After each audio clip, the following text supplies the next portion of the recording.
They called it the flying tank, and Soviet designers seriously promised the command that BT-7s would simply be impossible to catch in battle with the enemy. 70 kilometers per hour on a highway, a figure that made the generals of the 30s dizzy. It was a fast tank, the pride of the workers' and peasants' Red Army, a trump card that was supposed to revolutionize the entire philosophy of armored warfare. But in June of '41, thousands of these machines burned up within a few weeks, without winning any strategic battle for which they were built.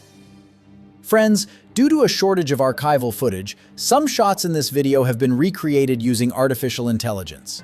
Enjoy watching! To understand how this catastrophe happened, we need to go back to the beginning. Not to the Kharkiv proving grounds or the ceremonial Red Square, but to a small workshop in the United States of America, where a middle-aged, stubbornly persistent engineer named John Walter Christie was drawing something his own army absolutely did not need. The American military bought a few of his machines, looked at them, shrugged, and put them aside. Too unconventional, too outside the logic of how the purpose of a tank was understood at that time. However, the Soviet Procurement Commission in 1930, acting through a trading company, reached Christie and saw in his developments exactly what they were looking for. 2 machines were sent overseas in disassembled form, recorded in documents as agricultural tractors, not because someone decided to play a spy detective game for fun, simply because in Washington at that time, there were people who perfectly understood what they were selling and did not really want to sell it officially. Thus, the seed of the future tank family arrived on Soviet soil in wooden crates marked agricultural machinery.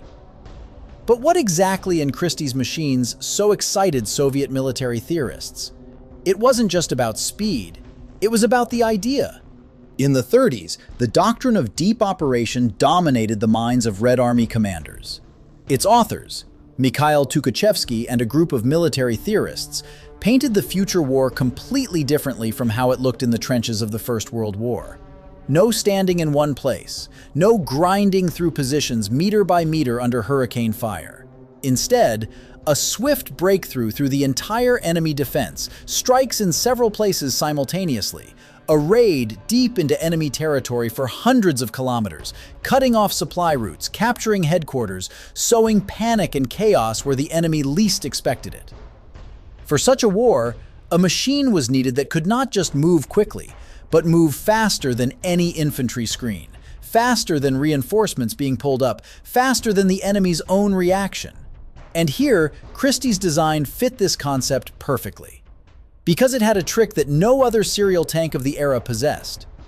Under the tracks on each side, 4 large road wheels were hidden. If necessary, the crew removed the track belts, literally rolled them up onto special hooks on top of the hull, and the machine transformed into a huge armored car. The rear wheels received traction from the engine, the front pair turned via a steering wheel. A trained crew handled this procedure in about half an hour. Why? The reason was purely practical. The tracks of those years wore out catastrophically fast. The lifespan until a major overhaul could be just a few hundred kilometers, and tanks often needed to travel many hundreds of kilometers from the factory to the battlefield on their own. On wheels on a good road, the machine preserved its tracks and burned much less fuel. And then, the most advanced tracks were put back on, and forward, over any terrain. From Christie's running gear, Soviet engineers extracted the maximum. Large road wheels with independent coil spring suspension absorbed shocks on the move significantly better than the small wheels on leaf springs used on most contemporary machines.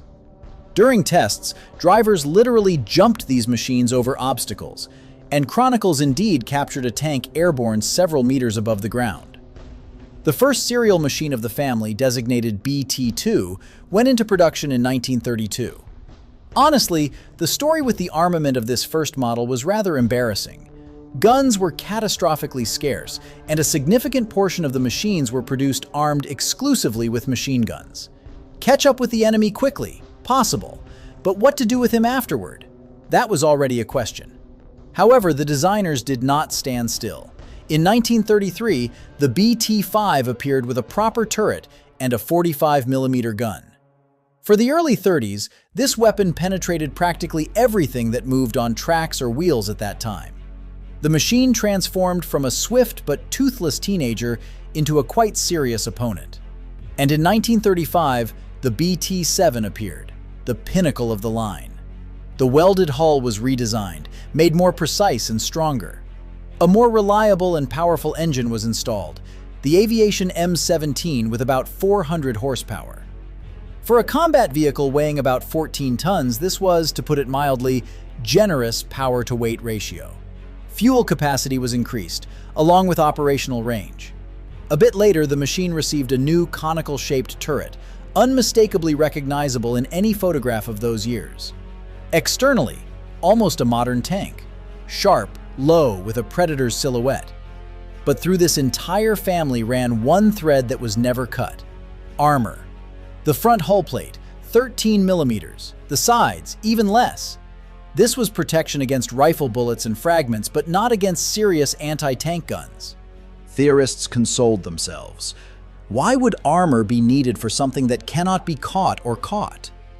It was a beautiful argument, and it proved fatally mistaken. By the way, friends, after watching, don't forget to rate the video with a like, or a dislike if you disagree with something. Everyone writes about the acute shortage of time for modernization before the war. But if you look at the actual dates of the programs, the BT-7 was adopted in 1935. The war began in 1941. 6 years. In 6 years, the T-34 with sloped armor and a diesel engine managed to go into series. Work on the KV-1 began. Strengthening the armor on the BT would have been quite realistic. Simply, no one in leadership wanted to disturb the concept upon which all operational plans were built. Now to the engine. The M17 is a modified, licensed version of the German aviation engine BMW-6. By origin, sky, not earth. And therein lay a fundamental problem. An aviation engine runs on gasoline with a high octane number. Gasoline burns well. When the side armor was pierced, even a small armor-piercing shell could cause a fire. Moreover, simply piercing the fuel tanks gave a high probability of ignition. In reports from 41 of the most frequent mentions regarding the BT-7 is caught fire. Starting in 1938, they began producing the BT-7M, a version with the V2 diesel engine. This is part 1 of 3. This same engine later went into the T-34 and the KV series. Diesel burns significantly worse. Its ignition in combat requires far more serious conditions than aviation gasoline. However, the majority of vehicles in line units by June 1941 still carried the carburetor M17.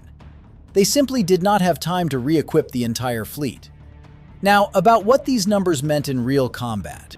Mikhail Kolomets, in his research on Soviet armored vehicles, cites data from reports from the first weeks of the war, which read like a verdict not on the designer, but on the system of employment. The Red Army's Mechanized Corps had about 5,400 BT tanks of various modifications at the start of the campaign. This is a colossal number.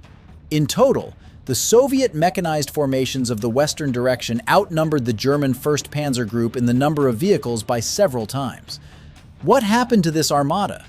This is where the conversation begins, one that is still conducted in hushed tones, because it is uncomfortable for everyone at once. Let's look at the southwestern front and the counterattack of the Mechanized Corps near Dubno and Lutsk at the end of June 1941. This was the largest tank battle of the initial period of the war. More vehicles were simultaneously engaged than in any previous clash in world history.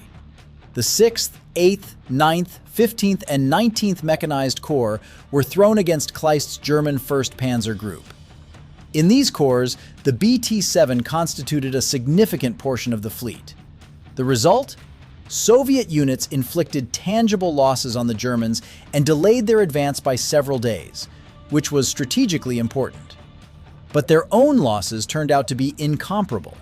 According to archival materials from the Central Archive of the Ministry of Defense, in a number of corps by the end of the first 10 days of July, only a handful of vehicles from the original roster remained combat-ready. The reasons? They are divided into two groups, and it's important not to lump them together. The first group is technical. The BT-7 with its aviation engine burned when hit. Its 13mm frontal armor did not hold against shells from German 37mm and 50mm anti-tank guns at typical combat ranges. The wheeled, tracked running gear failed under intensive use. The manuals required regular technical maintenance, which was impossible to perform under retreat conditions. A significant portion of the vehicles broke down not from enemy fire, but from mechanical failures and lack of fuel. The second group is tactical, and here lies the most uncomfortable part. The BT-7 was not created for frontal attacks on prepared anti-tank positions. It was created for something else. For deep raids after a breakthrough made by infantry and heavy machines, for flanking maneuvers, for strikes against headquarters and rear areas where there is no organized anti-tank defense, for situations where speed is more important than armor. But in June 1941, there was no such breakthrough. Soviet mechanized corps were thrown into counterattacks against already deployed, entrenched German units with guns set up for direct fire. The BT-7 was sent where it should not have been sent according to its technical concept.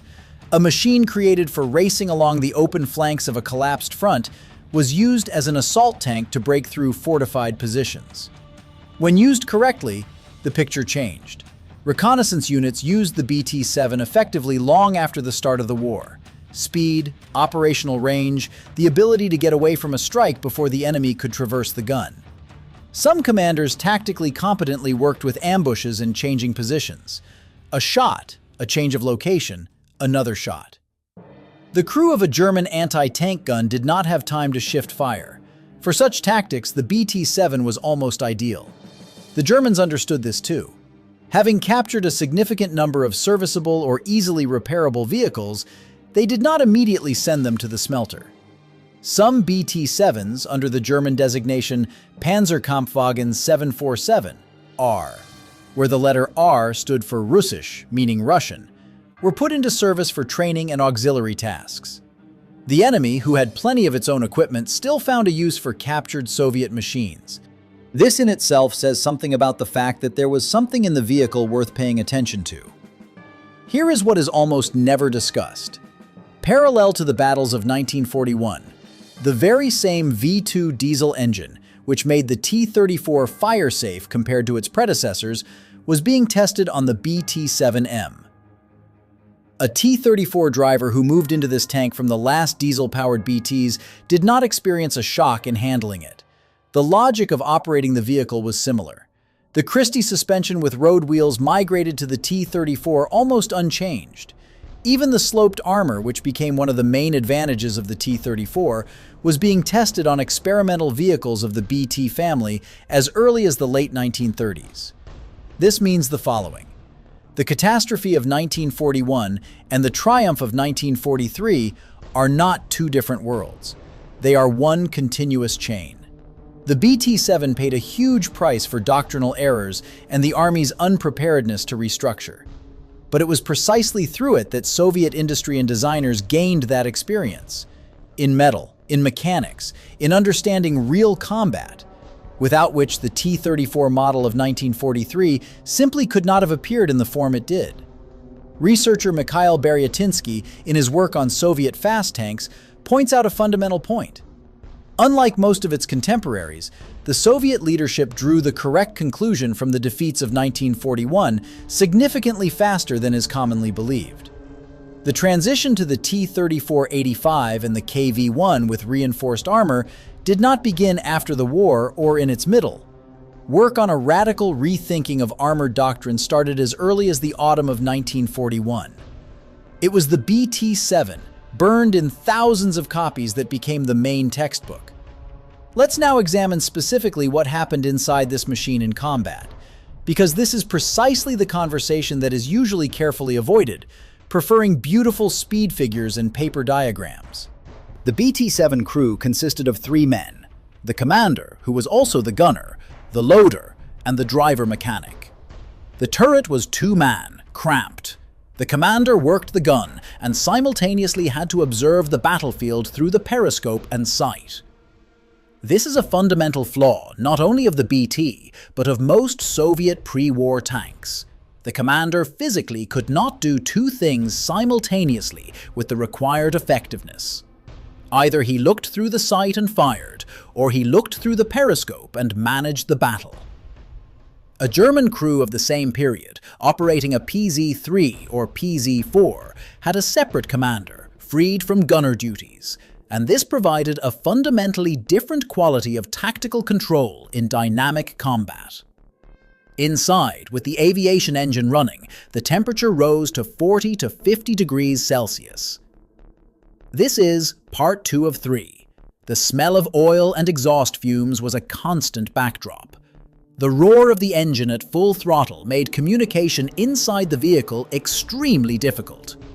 Many vehicles and frontline units did not have a functioning internal intercom system, and some had none at all. Commands were conveyed through gestures or taps on the shoulder. Imagine a dynamic battle, the vehicle speeding along, everything shaking, the commander shouting something, half drowned out by the roar of a 400 horsepower engine, and the driver mechanic must understand which way to turn. The driver mechanic's vision devices provided an extremely limited field of view. Essentially, they were slits.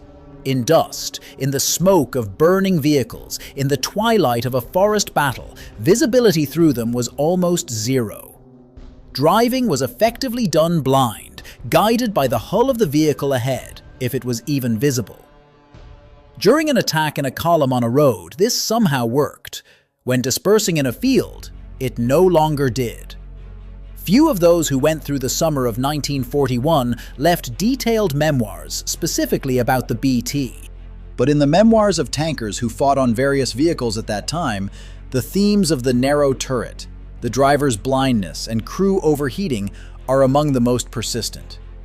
Tanker Dmitry Loza, who later fought on American Lend-Lease vehicles, in his memoirs directly compared pre-war Soviet designs with American ones precisely in terms of habitability and visibility, and the comparison was not in favor of the domestic vehicles.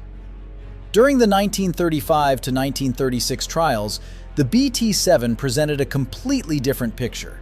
A testing ground, a prepared crew, excellent technical condition of the vehicle, routes without mines or ambushes. Under these conditions, the vehicle performed well, fast, maneuverable, reliable over the distances of the test run. But a testing ground and the front are two fundamentally different worlds. On the front in 1941, in addition to the vulnerability of its armor and the fire hazard of its engine, there was another factor that is almost never discussed separately: the level of training of driver mechanics in frontline units. According to pre-war regulations, a tank driver mechanic was supposed to have logged, more precisely driven, a certain number of engine hours before being sent to a unit. In practice, by the summer of 1941, these standards were systematically not met. There were several reasons: a shortage of training vehicles, a shortage of fuel for training, the rapid deployment of new mechanized corps, which required crews faster than they could be trained. As a result, a significant portion of driver mechanics in frontline units went into battle with minimal real driving experience. On a testing ground, one thing. On a night march along a broken road under air attack, when vehicles are burning nearby and you must abruptly leave the road for a field, something completely different. The Christie wheeled tracked scheme, for all its merits, had one serious drawback in this very context. It required a higher level of driver skill than simple tracked vehicles. Switching from wheels to tracks and back required expertise. Handling on tracks was more complex than with contemporaries that had simpler transmissions. An inexperienced driver in a complex vehicle under stressful conditions, this combination in itself increased non-combat losses. This is precisely why in the reports from the first weeks of the war, such a high percentage of losses falls into the category disabled due to technical reasons and abandoned. Not burned by a shell, not knocked out, but stuck, broken down, exhausted their service life due to unskilled operation, and the crew was forced to destroy the vehicle or simply abandon it during retreat. Was the BT-7 a bad tank? No. It was a tank created for one war but thrown into another. These are fundamentally different things. In 1935, when it was adopted for service, few could say with complete certainty that a future war would, from the very first hours, turn into a fierce head-on clash with a fully mobilized and deployed enemy. Theorists envisioned conditions where speed truly decided everything. They were not mistaken in principle. They were mistaken in their forecast of the conditions under which this vehicle would enter battle. And that, if you think about it, is not a design problem. It is the problem of the gap between how war is imagined on staff maps and how it turns out in reality. And this gap is not a Soviet invention, nor a German one. It has accompanied military planning for as long as armies have existed. The BT-7 flashed through history quickly, as befits a machine with such speed. It's shown at parades, made a splash in trials, and burned in the first summer. But it left a mark. Not in monuments or in textbooks where it gets a paragraph between the T-26 and the T-34. In the metal of subsequent vehicles, in the suspension that was copied, in the engine that was perfected, in the understanding that speed without armor is suicide and armor without speed is a target. There is only one question. If all this was clear by the end of 1941, why does the same trap ensnare us again and again? Not only in that war. Write in the comments, I'm interested to hear your point of view. This format is sustained only by your activity. I don't pick topics out of thin air, I open the comments under the previous video and see what you specifically ask to be analyzed. Write right now which vehicle we will dissect inside out next time, and your suggestion will likely be the one analyzed in the next video. See you soon! This is part 3 of 3.